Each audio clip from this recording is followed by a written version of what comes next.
Hello friends, welcome to my channel learn everyday. तो friends, आज हम लोग पढ़ने वाले हैं माइनॉरिटीज़ कास्ट से। पिछले वाले मैंने वीडियो में हम लोगों ने अलग अलग और अलग कास्ट के बारे में पढ़ा था, शेड्यूल कास्ट के बारे में पढ़ा था, शेड्यूल ट्राइब्स के बारे में पढ़ा था और ओबीसीज के बारे में पढ़ा था। और ये भी पढ़ा था कि गवर्नमेंट और कॉन्स्टिट्यूशन में क्या क्या लिखा हुआ है, गवर्नमेंट ने क्या क्या स्टेप्स उठाए हैं ताकि इनका वो आगे बढ़ सके। और ये सभी पढ़ा था हम लोगों ने। और अ, ये सब सिर्फ लो कास्ट के बारे में पढ़ा था, और जो क्या क्या स्टेप्स भी है उठाए गवर्नमेंट ने ताकि इजीली ये लोग आगे बढ़ सके, इनके सोशल और इकोनॉमिक इंटरेस्ट होते हैं उनको प्रोटेक्ट कर सके। तो अभी हम लोग अगला कास्ट पढ़ने वाले हैं माइनॉरिटीज़। माइनॉरिटीज़ ना कॉन्स्टिट्यूशन में नहीं लिखा हुआ। माइनॉरिटीज़ जो कास्ट है एक तरीके से, मतलब माइनॉरिटीज़ के बारे में ज़्यादा नहीं लिखा हुआ है कॉन्स्टिट्यूशन में, डिटेल में थोड़ा सा लिखा हुआ है। तो 2011 जो हुआ था पॉपुलेशन, उस वक्त पॉपुलेशन की गिनती जब हुई थी उस वक्त एक तरीके 20% पीपल इंडियन माइनॉरिटीज़ थे इंडिया पॉपुलेशन में। वो माइनॉरिटीज ना एक कोई कास्ट नहीं है, ठीक है। माइनॉरिटीज पांच को एक रिलीजन है, उनको कहा जाता है एक साथ।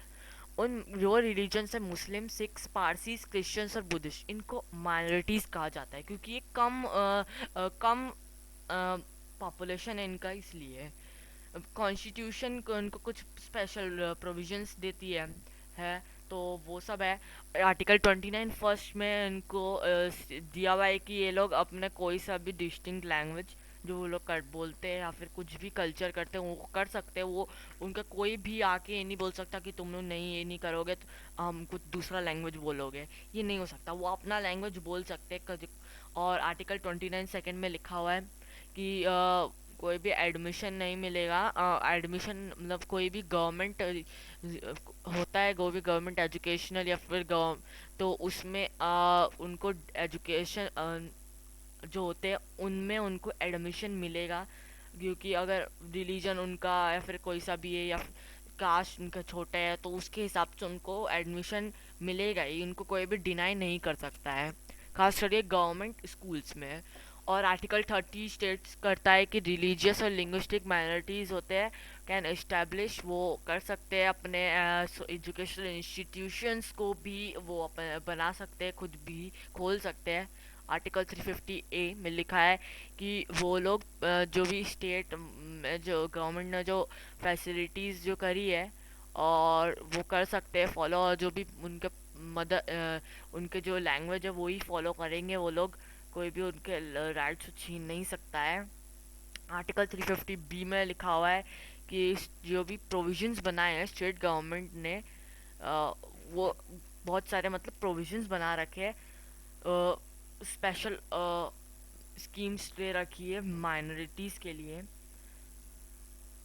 अब अगला और भी बहुत सारे मार्जिनाइज ग्रुप्स है, ऐसे मतलब शेड्यूल कास्ट, शेड्यूल ये सब पढ़ा है। उसके अलावा भी और दो एक है माइन अलग अलग मार्जिनाइज ग्रुप। और सबसे पहले है वुमेन। वुमेन भी एक मार्जिनाइज ग्रुप्स है। वो वुमेन जो होती है इंडिया में उसको कभी भी हमेशा डिस्क्रिमिनेशन होता है उसके साथ।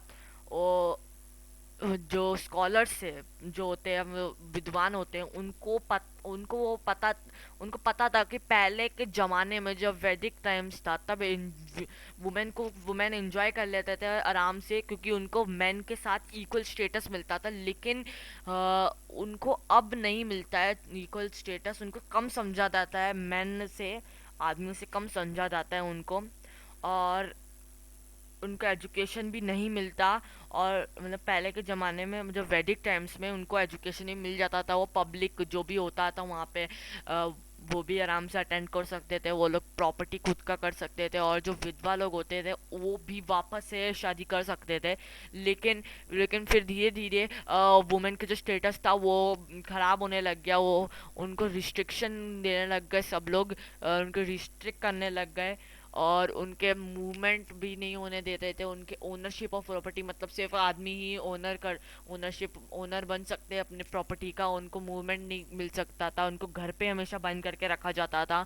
और बहुत सारे खतरनाक खतरनाक कस्टम्स फॉलो किए जाते थे जैसे सती और देवदासी सिस्टम्स।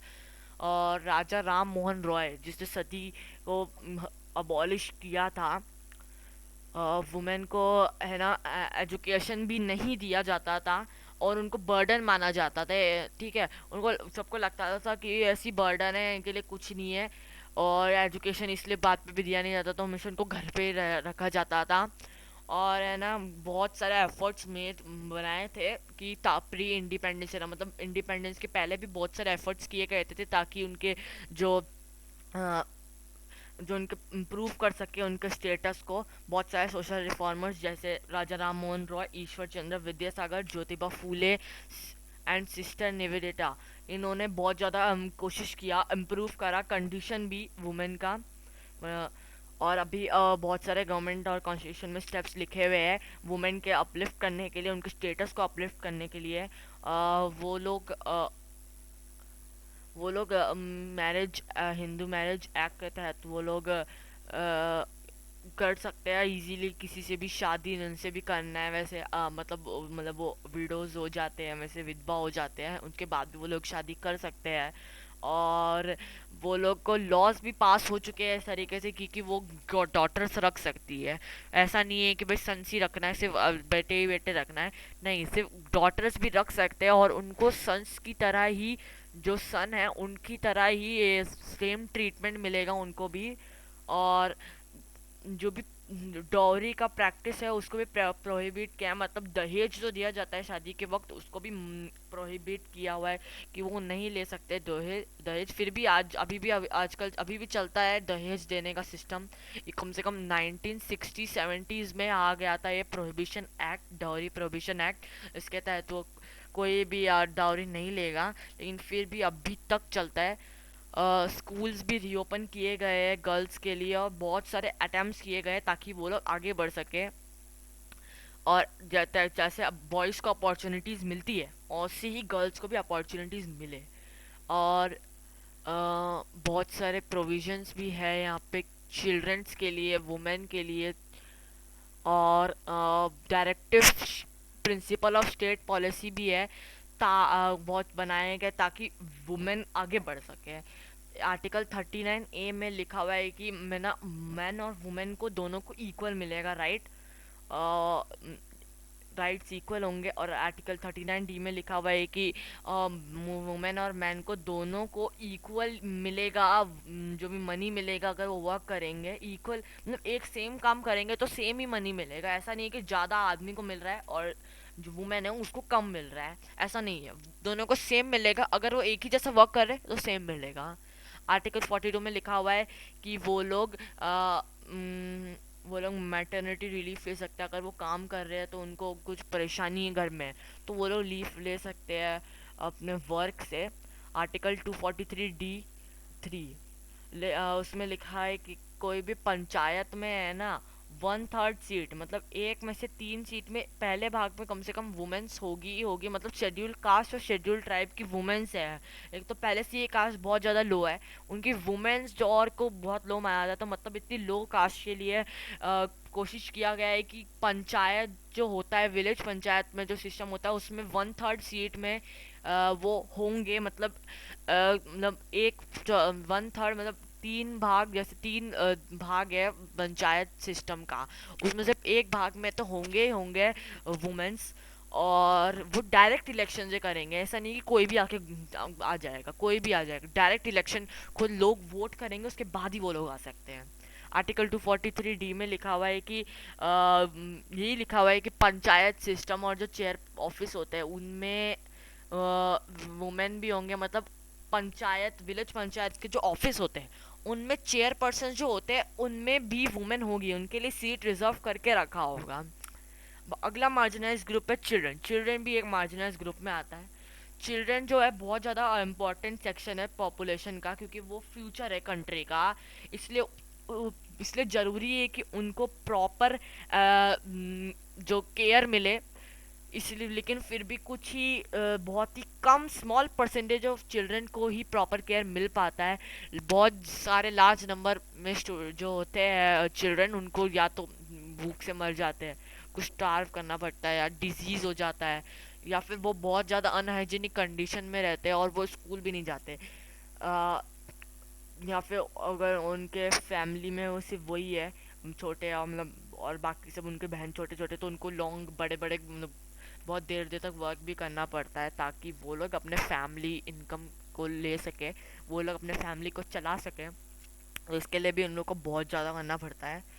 और बहुत सारे स्टेप्स उठाए गए हैं गवर्नमेंट की तरफ से।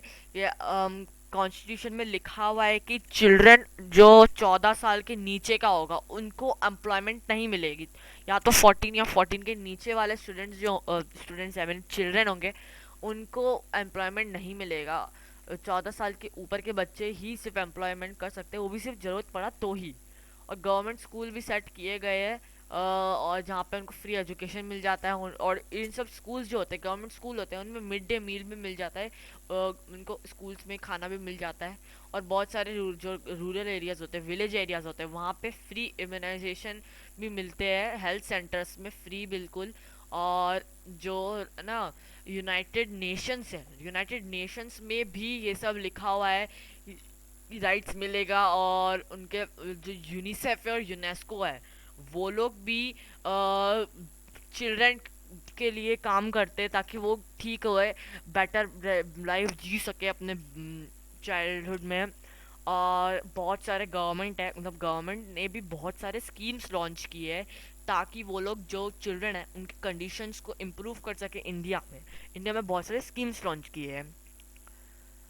और जो भी सोशल और इकोनॉमिकल स्टेटस है, वो पीपल जो बिलोंग करते डिप्राइव सेक्शन, मतलब बहुत लो सेक्शन सोसाइटी से, जैसे कम लो कास्ट से जो बिलोंग करते हैं उनके लिए भी बहुत सारे स्टेप्स उठाए गए हैं। क्योंकि जो डिप्राइव सेक्शन मतलब जो पिछड़े हुए सेक्शंस होते हैं जिनको एजुकेशन नहीं मिलता उनको बहुत सारे सोशल और इकोनॉमिक डिस्क्रिमिनेशन होता है उनके साथ। और जैसे कि शेड्यूल्ड कास्ट और शेड्यूल्ड ट्राइब्स को है ना सिर्फ हेरिडिटरी ऑक्यूपेशन ही करने को मिलता है, कि जैसे ग्रैंडफादर और फादर उसके जो ऑक्यूपेशन कर रहे हैं वो ही सिर्फ उनको कर सकते हैं। तो और उनको एजुकेशन भी नहीं मिलता, तो इनके लिए बहुत ज़्यादा डिफ़िकल्ट हो जाता है। ताकि वो विशियस साइकिल होता है जो उनके साथ चल रहा है, जिनके ग्रैंडफादर और फादर जो वर्क करते हुए आ रहे हैं वही करते रहे। और उनके फिर जो उनके जो बेटे होंगे, ग्रैंड चाइल्ड होंगे, वो सब भी सिर्फ यही वर्क करते रहे, तो वो लोग कभी आगे नहीं बढ़ पाएंगे, हमेशा गरीबी में ही रहेंगे। इसकी वजह से वेल्थ जो है, मतलब पैसे जो है वो कुछ ही अपर कास्ट पीपल के हाथ में रह जाएंगे। और वो क्या करेंगे, वो लोग भी एडवांटेज पूरा लेंगे इसका, और वो लोग लोअर कास्ट पीपल होंगे ना उनको पूरा एक्सप्लॉइट करेंगे। बहुत जब इंडिपेंडेंस हो गया था तो बहुत सारे एफर्ट्स करे गए ताकि शेड्यूल कास्ट से शेड्यूल ट्राइब्स को है ना अपलिफ्ट कर सके, उनके स्टेटस को अपलिफ्ट कर सके। इसके लिए बहुत सारे रिजर्वेशंस करे, स्टेप्स बढ़ाए, रिजर्वेशंस गवर्नमेंट जॉब्स में करे ताकि उनको इजीली मिल जाए गवर्नमेंट जॉब्स भी, इससे वो आगे भी बढ़ सके। तो अगला है टॉपिक रिजर्वेशन। मतलब रिजर्वेशन क्या होता है, किसको मिलता है। तो जब फ्रेमिंग हुई थी कॉन्स्टिट्यूशन की, कॉन्स्टिट्यूशन की स्पेशल प्रोविजंस जब हुई थी, तो मतलब फ्रेमिंग हुई थी कॉन्स्टिट्यूशन की, तो बहुत सारे स्पेशल प्रोविजंस बनाए गए थे ताकि जो डिप्राइव सेक्शन है सोसाइटी के, मतलब जो पिछड़े हुए सेक्शन से है, जो कम है, लो है, लो कास्ट है, उनको वेल्थ मिल सके इजीली। वो उनके वेलफेयर के लिए बहुत सारे प्रोविजंस बनाए थे। बहुत से सर्टेन कुछ परसेंटेज और स्पीड, मतलब गवर्नमेंट जॉब्स में भी पहले सीट्स खाली रहती है उनके लिए, मतलब रिजर्व रहती है ताकि सिर्फ वही आ सकते हैं इसमें।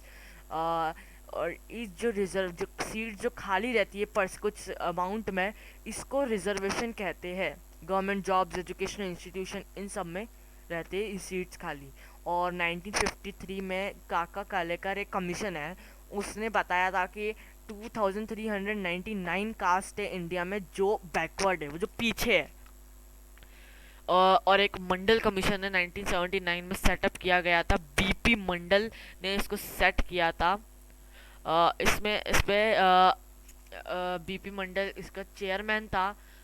तो वो लोग क्या करते थे ना, जो भी बैकवर्ड जो करते बैकवर्ड क्लासेस थे ना, मतलब other than schedule caste and schedule tribes, मतलब सिर्फ ओबीसी, उनके लिए ओबीसी और या फिर शेड्यूल कास्ट के लिए थोड़ा बहुत, लेकिन ओबीसी के लिए मेन, उनके लिए ये लोग रिजर्वेशन करते रखते थे। और मतलब और इन्होंने ही गवर्नमेंट जो है उन उसको गवर्नमेंट ने रिकमेंड किया था कि 27% रिजर्वेशन होगा ओबीसी के लिए। जो हमने पहले पढ़ा था ओबीसी के लिए क्या क्या स्टेप्स उठाए गवर्नमेंट ने, और उसमें मंडल कमीशन ने ही मदद की थी, मतलब सुझाव दिया था इसके बारे में। तो फ्रेंड्स, आज के वीडियो में बस इतना ही। हमने ये चैप्टर ख़त्म करा दिया है। अगले वाले चैप्टर में हम लोग बुक एक्सरसाइजेस करेंगे और क्वेश्चन आंसर्स करेंगे। तो फ्रेंड्स, आप लोग एक बार फिर इस चैप्टर को अच्छी तरह रीड करना, और क्योंकि आप लोग रीड करोगे तभी आप लोग को अच्छी तरह दिमाग में समझ आ जाएगा। क्योंकि अगर आपने सोचा कि आप कल रीड करोगे तो आप फिर भूल जाओगे क्या मैंने पढ़ाया क्या है, इसलिए एक बार रीड ज़रूर करना है इसको। तो फ्रेंड्स, आज के लिए बस इतना ही। मैं मिलता हूँ आपको अगली वीडियो में, तब तक के लिए जय हिंद, जय भारत।